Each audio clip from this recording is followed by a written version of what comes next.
it was funny in the editing process, like, my editor was like, "Should we add some voiceover? I feel like it's not gonna be clear that," and I was very adamant that I was like, "No, I don't," Yes. even if it's not quite clear, I'd rather have people leave and think about it than just hit them over the head with it.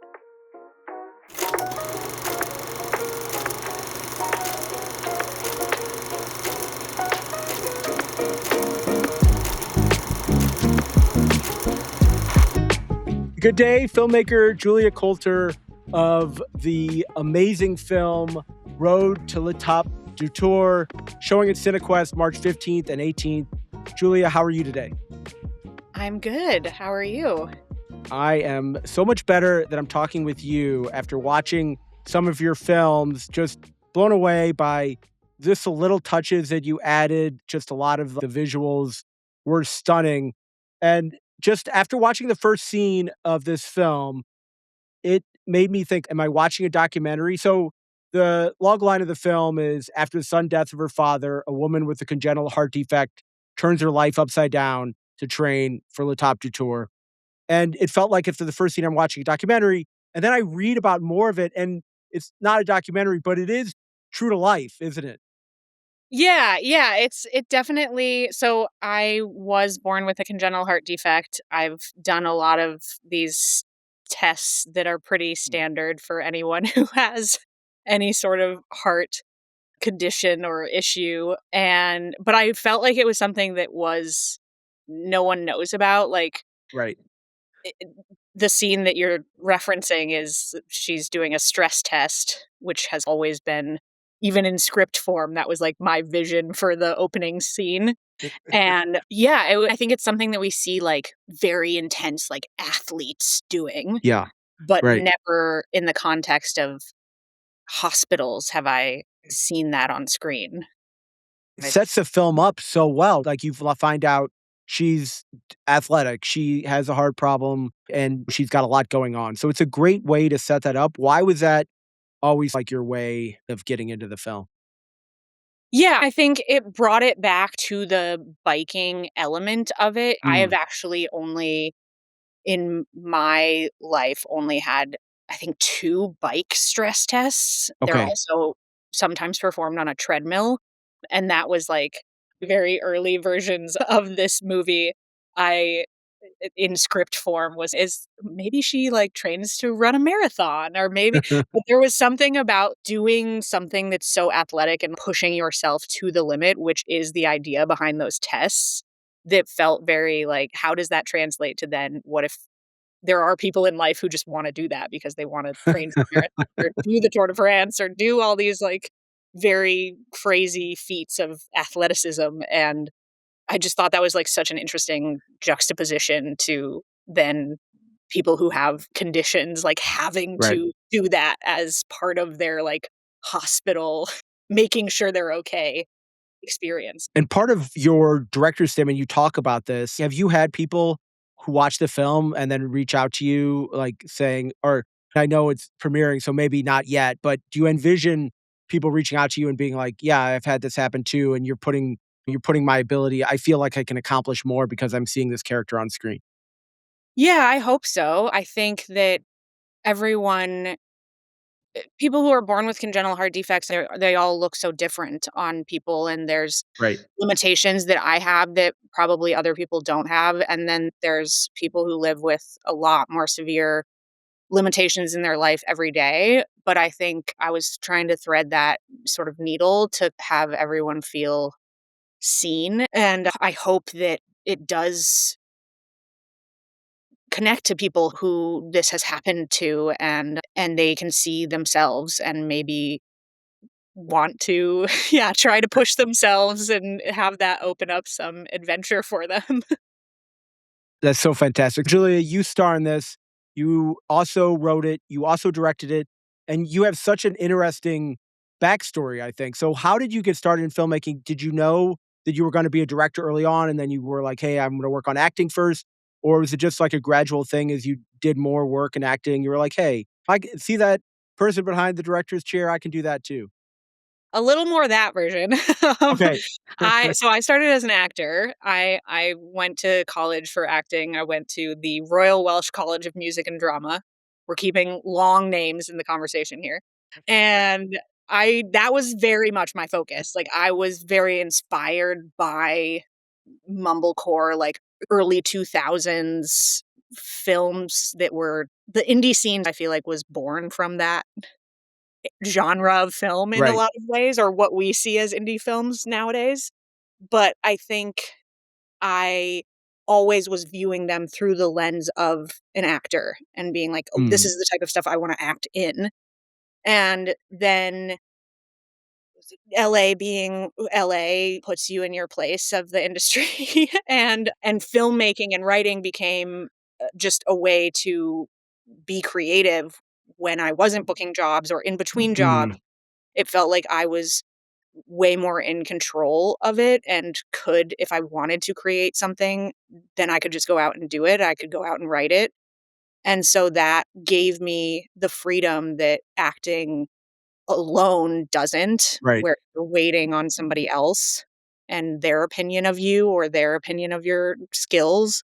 And writing was my way in, and I tested with a couple of shorts. I've made 2 short films, and one I wrote and directed, and I wasn't in because I just wanted to see what it would be to be behind the camera and just make sure everything was running smoothly. And then I made a second one that I wrote, had somebody else direct, and then was Okay. in because I Mm. wanted, again, to experience, okay, what is it like to have my words directed by somebody else? How does that translate? Do I have such a clear vision in my head when I write things that I really want to be the director? And that, I think the answer to that is yes, is what I discovered doing that short film. And maybe in the future, there's a different situation where I would absolutely write something but not wanna direct it. But for this, especially because there's so many personal elements to it, I very much went in I was writer director of it, and the acting part of it was like, it makes sense, and I want Okay. to be authentic from me who has a heart condition, so why not just do it all? Right. So that was the thought process behind it. Oh, man. I think you touched on, like, almost all of my next few questions here, Amy. So Okay. much there. So, like, when it may not feel like it, but do you feel like when with that acting experience, the classical acting education, did that help you? It always surprises me when I'm watching an HBO show, which I think you were on Insecure and others, like, you watch it and then you hear people with, like, British accents, and you think, "Did that classical education acting give that person a leg up?" And it may not have felt like that because the acting jobs are so hard to get, but do you feel like that did give you something that a lot of other actors don't have? Yeah, I think it gave me, like, a sort of center to come back Mm. to that I think had I just moved straight to LA or I think it's so hard to not get trapped, especially when you're a young actor, into one person's opinion of, like, how you should do things. And I Mm. think when you come from a place where you're focused on, like, how do I be the best actor, the best version of myself in this role and bring myself to this. That was a very big part of our training. Is it was like, who do you bring to the table? What do you bring to the table? And if that's not what they're looking for, then that's not what they're looking for. It's not that you're not good. It's Right. just how it works, Yeah. unfortunately. And I think I think a lot of young actors, it's easy to fall into those traps of, "Oh, they want this, so I have to go and be this thing." And I do think that my training kept me from feeling that way and kept me, like, centered on just the art and the craft. Even making this film and doing all the kind of aftermath of it, like, at the end of the day, I always try to center myself on what do I wanna watch and what would I go and see and what would I be interested in feeling from seeing a film. That's what I think is matters in the end. Right. What everyone is seeking when they go and see a film is to be seen, to some part of them to be reflected back to them.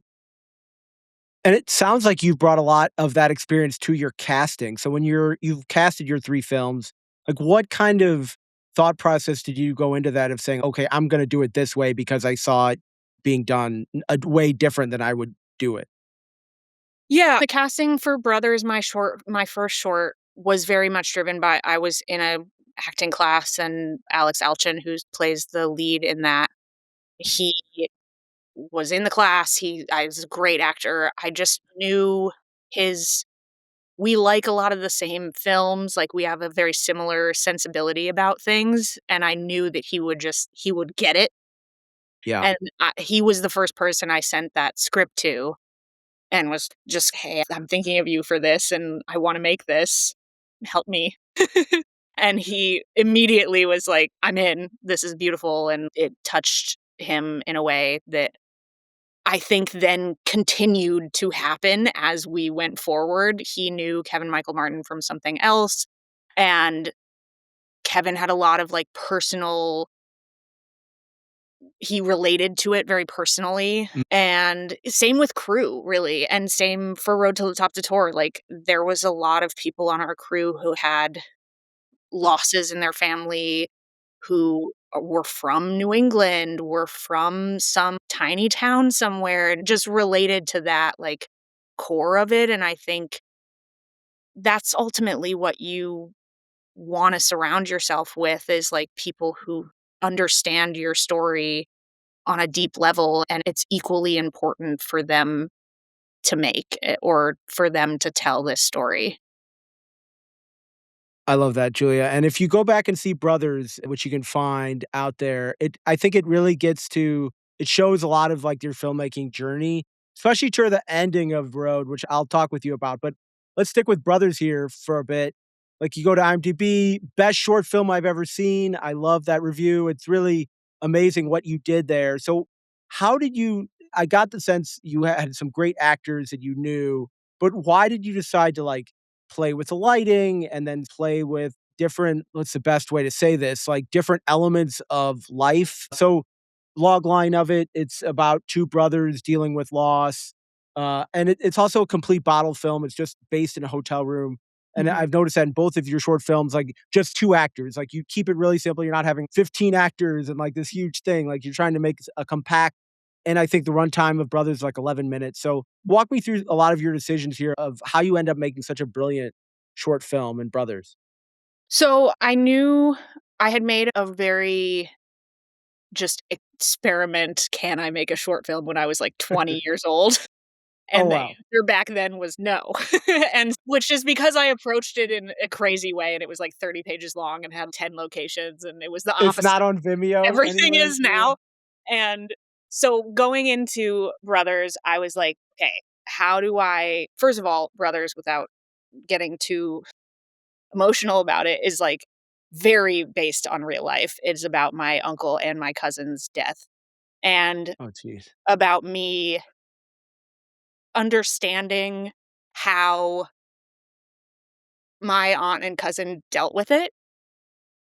Sorry, take a minute. No, Julia. Oh, Um, so I was writing it from this place, and I think that comes across on screen, but from 1,000%. a filmmaker standpoint, it really was, "How do I be smart about this?" And, "How can I tell this story in one location?" Because the simplicity of it is just, how do we move on? Mm, And the lights became a big thing because it was very much how I told 2 different time periods of this. I used lighting basically I used very cool blue light in the hotel for what was, like, modern day, and then I used this warm light for what was the past death that happened, rather than overtly, like, telling the audience, "Now it is exactly. 2025," or whatever. Right. And it was funny in the editing process, like, my editor was like, "Should we add some voiceover? I feel like it's not gonna be clear that" and I was very adamant that I was like, "No, I don't" Yes. even if it's not quite clear, I'd rather have people leave and think about it than just hit them over the head with it, and I think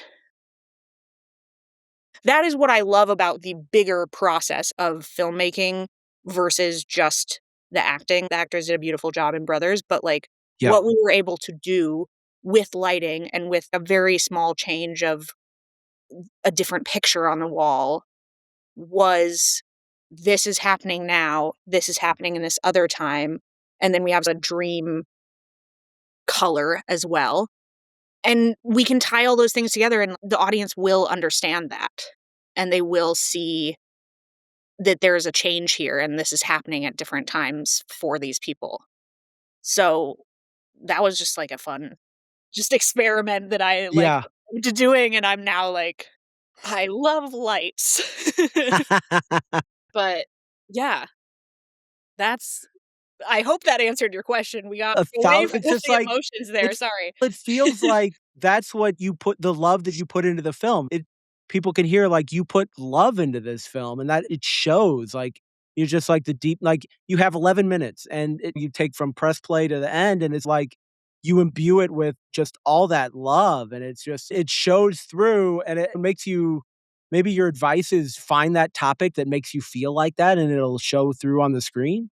Yeah. Oh, absolutely. I think that is a real 'cause it's just so those feelings, especially as a writer, I think, those feelings will just come through. You're not explaining feelings Right. then. Actors aren't looking for lines that say, "I'm angry." They're just Yeah. like, "You don't say when you're angry," or "You're very snippy when you're angry," and if you're feeling those emotions, whatever they may be, that's gonna come across in your writing. Yeah. It's gonna come across to actors because actors are very intuitive to that kind of thing, and yeah, I think that's also what Road was for me, is that it just felt very those emotions of, like, loss, which are obviously in Brothers as well, but I bring into Road, were very real and were very I am a lot of Amy in many ways. If I hadn't moved across the country when I was young, like, Amy is a version of me that was very, like, trapped in her fear of Yeah. everything, and so those are very real thoughts that I have had. I've just not acted on them the same way that character did. And so, yeah, Amy is the lead character in Road, and I do wanna talk about Habit before we Oh, go yeah. off the topic of your short films. I wasn't able to see it anywhere. Is it available somewhere for people to see? To be honest, I'm not sure. I will do have a copy of it. It Alright. might be up on, like, my Vimeo, but I don't know if Okay. it's easily findable. But Habit is another one that it's again, a two-hander that I wrote that's very much it's about a guy or a woman who goes to her ex-boyfriend's, like, mother's funeral, essentially, and they haven't seen each other in years, and then throughout the conversation, it's revealed what happened to their Okay. relationship, and Ooh. simple, one of those scenes that Right. just is very conversation. It's going back to my mumblecore thing, that's been my trajectory throughout all this, or the through line of all of these. How don't we see more me why don't we see more shorts like this? Like, it's they're better this way, like, they're better than just having all this because it just people haven't reached that evolution that you did of that first one, like, saying that doesn't work, like, they're not taking great advice, like, it feels like you can mine the depths of emotion with 2 people, 2, 3 Yeah. people. You don't need, like, huge thing. Yeah, I don't know. I think short films are such a great way to experiment with stuff, but I think there you can do so much with so little if you have a good script. If and I also think giving yourself constraints is actually helpful sometimes, Yeah. like, giving yourself, We only have this room, so what story can we tell in this room?" That actually focuses me in a lot of ways. When you're just given, like, the world, Yeah. way more options to do. yeah, I don't know. I don't know why there isn't more, but And Julia, with Habit, so you said that you wrote it, but you didn't direct it. And I assume you've told all whatever you're going to say to the director, but what did you get out of that where you thought, you know what, I want to be directing my own writing? What kind of advice would you give somebody who's directing someone else's writing? I think it wasn't that I didn't have a good experience working with him, it was more that I think what I saw it as was this very small conversation of 2 people just, like, sitting on a bench talking, Mm, and he was maybe just wanted to infuse it with something else of maybe they do this move over here, or maybe they go to a different side of the house, and that was his creative vision of it, and I think that it works, but I right. think for me personally and my style and what I believe I wrote into that script was a very, like, natural arc of the scene, Mm, and by moving the characters to a different place in the house or to outside, split up what I believe the script was doing in a way that didn't quite it just wasn't what I had seen it as. So, I think either I didn't communicate that enough in the script right. or we were just very different style directors, and I could probably Yeah. find someone who is a director who does work in the same vein and style that I do. But it was just an interesting having somebody else look at your words and see, "Oh, this is where this beat is, and this is where this Yeah. beat is," and you're, "Oh, that's not what I thought, but okay." Yeah, interesting. Do you think going forward it'd be harder for you to give up the lead role acting? Can you imagine another Amy in Road, or would it be harder just give up directing? I actually think it would have been harder to give up directing for this Yeah, one. I yeah, think I am very because I was doing so much on this film, I think I was able to be so present as an actor, which is what we strive for, because I didn't have any time to, like, overthink anything or be like, "Oh, this is a really emotional scene, like, better brace yourself." I just had to do it, and I think that helped me as an actor, and I'm very, like, proud of the work that I did in this, but in the planning of the movie, I was considering casting someone for Amy, interesting. and then it was just like, "What that doesn't make sense, like, why are we doing that?" Right. So, yeah, I think it would actually be directing that I would have a hard time giving up because I know we shot it in Vermont and New Hampshire in and around my hometown. It's a very specific place, it's a specific people and vibe, and I would want someone who could capture that, and Yeah. I think that would have been difficult to find that person. It's such an amazing film. So, I found some document, I think fundraising SEC did you did like a PowerPoint for the film. Okay. What, like, looking think about the process, because you did so much on this, right? Writing, acting, directing, and I guess some producing as part of Yeah. it.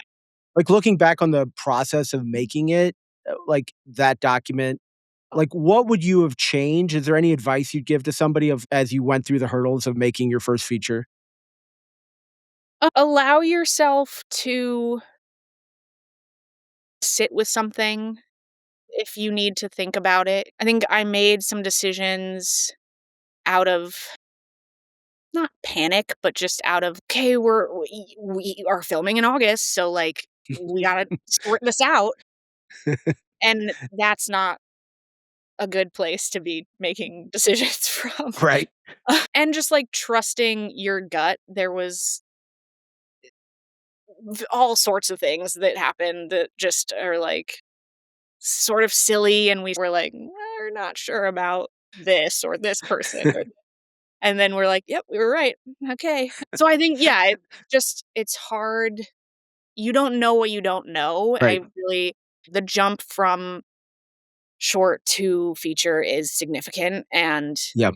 there's so many things that are going on, but also trusting your team. I really had so much trust, and my DP was amazing. My first AD was amazing. Like, I think the three of us were this unit during filming that really I would not have been able to do it all and to hold it all. And I think those people also looking out for you and being like, it's okay. Which setup do you like better? If you don't like this, like, we can do something else. And like actually taking the time to do that rather than being like, all right, we've got 20 minutes. So Yeah. let's and having, yeah, having those people around you is really helpful. Have a time limit. I'm a list person, I'm a, like, timely person, but also allow yourself to take a day if you really Right. don't know what you feel about something, and yeah, that I guess that would be my advice. If you can have 1 or 2 people that are in your life, whether they're involved in the film or not, who you can go and Yeah. just be like,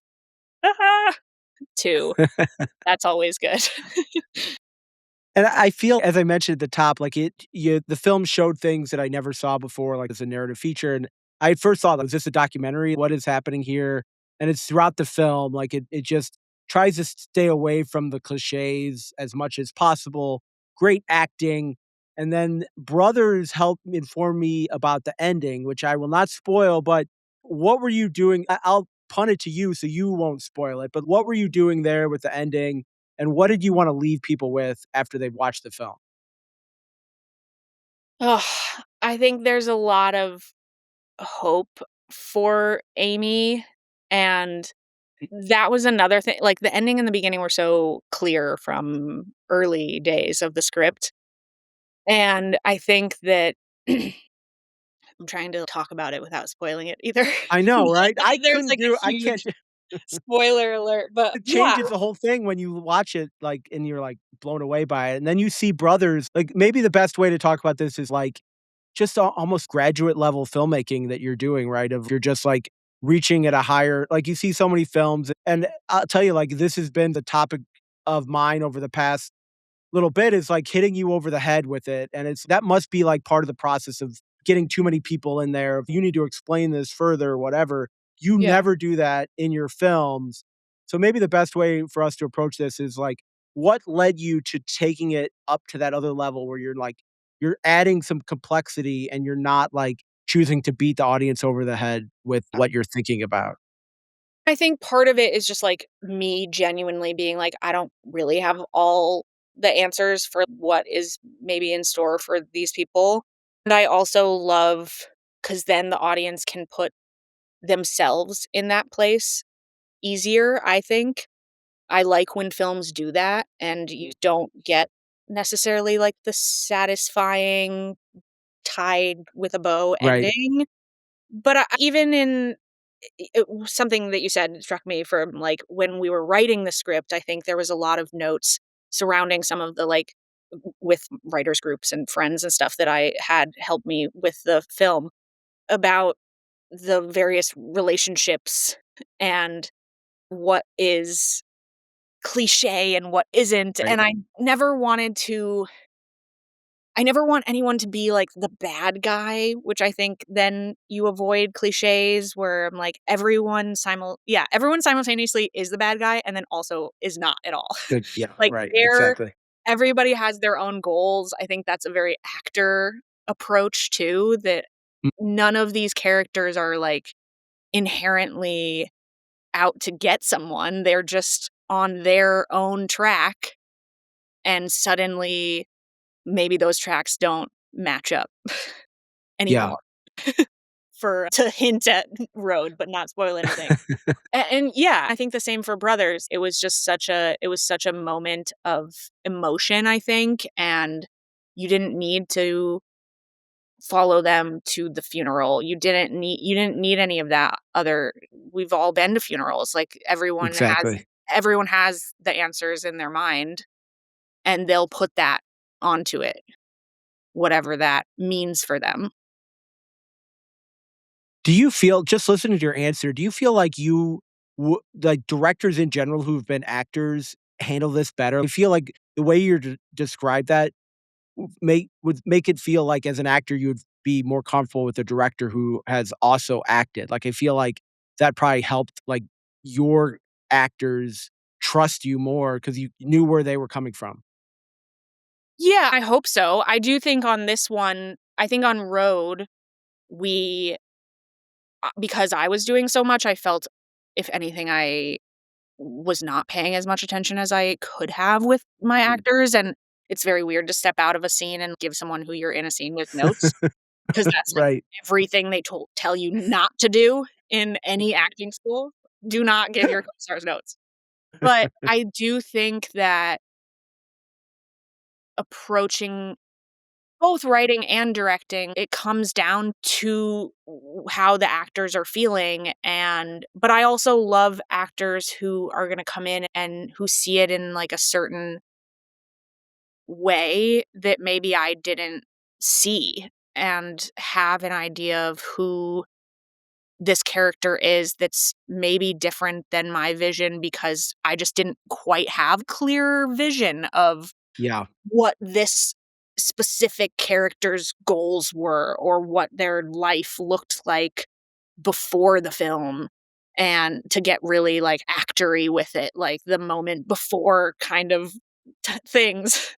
And the way we shot Road was very interesting too because we shot it based on actors because a lot of them are in the same locations, and so when we shot locations, we shot with those actors, and that Interesting. was to keep the through line of the story. It was funny to have Claire come in, who's very much like the happy she filmed the last 3 days, and so after we all went through this very emotional filming, she came in and I remember a couple of crew people being like, "Is this the right tone for the film?" But it is, like, it works because 'cause I'm Right. like, "She's not a part of this, like, she's not a part of Yeah. Amy's stuff." If anything, like, this is great that she is this to Amy because it helps Amy to be positive about things and see her life in a different lens. And that was the actress too, who brought that energy and who brought that in, and we can always scale it back, but she was Yeah. there with that excitement that worked. So, yeah. Love that, Julia. So, premieres at CineQuest March 15th, 18th. Why CineQuest for the premiere? And then how excited are you about the 2 screenings? Oh, Cinequest has been on my radar for a long time. Like, I think I being in LA for as long as I was, the fact that it's in California is very exciting, and I have a lot of friends coming up. Huge shout out to all of them. I had a friend of mine had her premiere here like 3 years ago with her first feature film and was a great experience for her. And so, yeah, just honored and excited to be a part of the festival. And I don't remember what the second part of your question was. Like, what makes a what makes that a great festival experience? Obviously, California, but for your debut feature, having the first festival, that's important. What about it, other than California, accessibility for friends, all that, like, what about specifically this is just so exciting for you of, "This is my festival"? Is it something the festival is doing? Is it meeting other filmmakers, that kinda thing? Yeah, I think it's a combination of all of those things. I think the festival really strives to keep in the, like, true indie film Mm, lane, and there's certainly a lot of first-time features that screen and world premiere at CineQuest, and I think there's a reason for that. Like, I do think the independent film world has fractured into weird tiers, and it's all over the uh-huh, place at yeah. this point, and I think CineQuest has stayed very true to what they are about and that they are, like, championing new voices, and that's very exciting to be a part of. And yeah, the networking is always I was in line last night for the red carpet, and the people in front of me who have their feature here knew the people who edited Brothers for me. So, just a small world. It's LA, it's filmmaking, it's all the things are it's such a small world in the end, so yeah, cool to be a part of. I love that. So, this is having its world premiere. What else, have you thought, like, the rest of the festival run for it? Do you wanna have, like, it on streaming? Do you want it in theaters? And then are there other projects that you want people to know about that you have coming out in the next year or 2? Yeah, so we're screening at the Phoenix Film Festival in April Ooh, as well, so that nice. we have coming up. We I the script for this film was a finalist in the Austin Film Festival back in 2023, so I'm hoping that maybe is our Texas premiere. Ooh, Wink, wink, nudge, nice. nudge, Austin Film Festival. I obviously would love to bring it home to New Hampshire for their festival and just have some other smaller local ones that are New made England? of New England because that was where it was made. Yeah, I think it is something that seeing on a big screen is amazing, and it's such a the locations are such a character in the film that obviously would love to have it screening at theaters, select theaters. Um, but streaming is, I know, the thing now, so Yeah. for audience reach, sign me up for streaming. Oh, that's I can't wait till more people can watch it. It's just phenomenal filmmaking, and, like we've talked about, like, I think you're operating at this higher level that you don't see in a lot of films. So, indie film podcast, Julia, love supporting other people's projects. Sounds like that's what you specialize in. I'm sure it sounds like a lot of friends are coming up to support you because 'cause you've probably done that for them. Is there a film out there or filmmaker that you wish more people knew about? See, you told me you were gonna ask me this. I didn't I think did. about it I once. did. I was giving you some pretty difficult questions along the way, so I get it.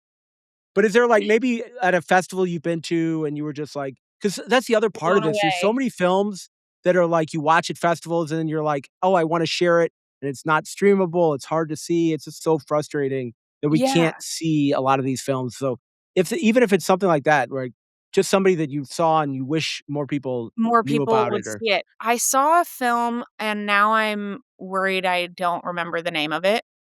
so I can find it.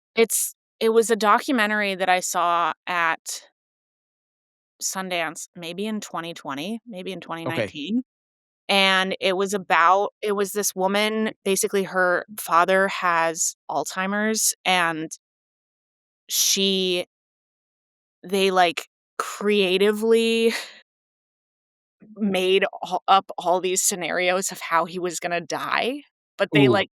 they did it in a really cinematic way and rented out this, like, huge stage, and they made it into what he envisioned heaven to be. It was just like, "This is so crazy and so weird, but so sad and so funny," and, yeah, like, thinking about it, I'm crying about it. I'm a very emotional person. Yeah. It was gosh, what was it called? I'll find it. That It's sounds so amazing. perfect, It's and I like feel like that's your filming is like too many people just wanna like you said, like, you go to a funeral and we hear the character say, "I'm sad." No, you have a whole artistic display in front of you to use, and you have actors who can say show that rather than tell, and I feel like yeah. that's, like, your entire filmmaking, and it must be what you love as well, of showing rather than telling. Oh, I will say a movie that I do remember the name of, it also very sad, which was nominated for an Oscar for International Best Feature a couple years ago, but the movie Close. Okay. That filmmaker, I don't think has made a ton of films that I know of, and that's such a beautiful film, and that's another film that, like, uses place. I love a film that super sad, but the main characters in that own, like, a tulip farm in Yes. Scotland or wherever it's set. Stunning, so beautiful, but then is the backdrop for this, like, very sad drama, and I love the juxtaposition of that. Julia, you have described, like, the entire history of my podcast. I talk about, like, sense of place. I talk about showing, not telling. Like, all they have to do is listen to you talk, and it's all the favorite things that I have had ever on the podcast are the things that you're talking about, and I feel if films, like you don't even there can still be other things, like, you have challenges with all sorts of things, but if you get place right, if you get showing, not telling right, you're gonna make a memorable film, and everything else can be a challenge, but if you have just those 2 things, you're gonna make something that somebody remembers. A road is something everybody will remember. What's the best way for people to follow you? I know you have a website, Instagram. Are those the best ways for people to keep track of your work? Yeah, absolutely. Also, Dick Johnson is Dead is the name of that film. Okay, For anyone out there that's a fantastic looking for it. film. Yeah. I do think it is on streaming somewhere. I think maybe Okay. Netflix, but I'm not sure. But yeah, for getting in touch with me or following me, I am at Julia Q. Coulter on pretty much everything. Instagram, Threads, all the things. And then the movie, yeah, julia-coulter.com is my website, and I have information about the movie on that. The movie is just Road to the Top Tour _movie on Instagram. Again, if you find me on Instagram, I'm posting Find the things movie. with them. Yeah, that's the best way to find me. But that's where I'm an Instagram Okay. pretty purist. Don't Can't have too many sites. Yeah, exactly. Julia Coulter, this has been so amazing. I think it's setting a high bar here for filmmakers who are listening to say, okay, in order to make a film, you're going to have to bring so much of your own personal emotion, your own personal love of the story. That's how you create great filmmaking. And I'm so inspired. And it actually just makes me view the film in an even different light because I know how much love you've given your filmmaking and how much of yourself you've put into this. Like, it's just astonishing, that you're willing to do that, to give that much to the viewer. So I'm so grateful that you came on and were able to chat with me for the podcast. Thank you. Thank you so much. And yeah, thank you for your kind words. And I'm glad you loved the film.